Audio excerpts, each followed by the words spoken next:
When I flare with GPP, it is very, very painful. My hands break out. It also goes down my arms. It dries up and cracks, and it feels like a paper cut, but times 10,000. When I woke up in the morning, I was actually covered in sores. I didn't know it at the time, but that was the beginning of my first pustular psoriasis flare. When my GPP flares up, it can start with the simple fever. On the inside, I'm freezing, but on the outside, I'm burning up and running a fever. Once my skin starts to turn red, little blisters or pustules can start to appear.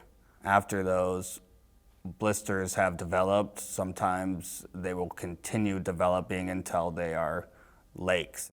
It's often very unpredictable what will cause a flare. It could be skin damage, it could be stress, it could be a cold or infection, any number of things. So that's also very challenging, just not knowing when you may wake up with a flare. When I develop a flare, it might be something that I can get under control fairly quickly. But sometimes I've had very, very serious flares that were potentially life threatening.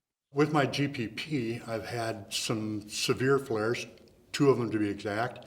And the first one was so bad that my wife would put medicine on me and then wrap me in saran wrap.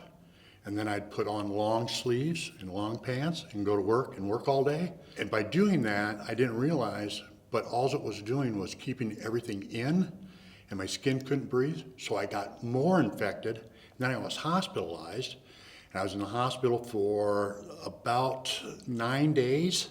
And then after that, I had to go back once a week and have an infusion for another 9 weeks. And I did end up needing to go to the emergency room because it was basically out of control. It was painful.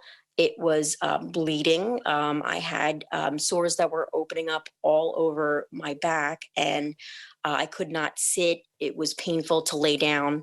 I had to bandage myself from head to toe to keep from further damaging my skin. When I saw the outcome and my skin start to break out or flare up, which is most commonly called, I knew that I would be different for weeks. I wasn't going to look normal. Being able to focus on my family and relationships and friendships and career, that would be my ideal goal. So that if I did have a flare, I would know that it's something that would be easy to get under control, so that I did know that I had something that was really improving my quality of life on a daily basis.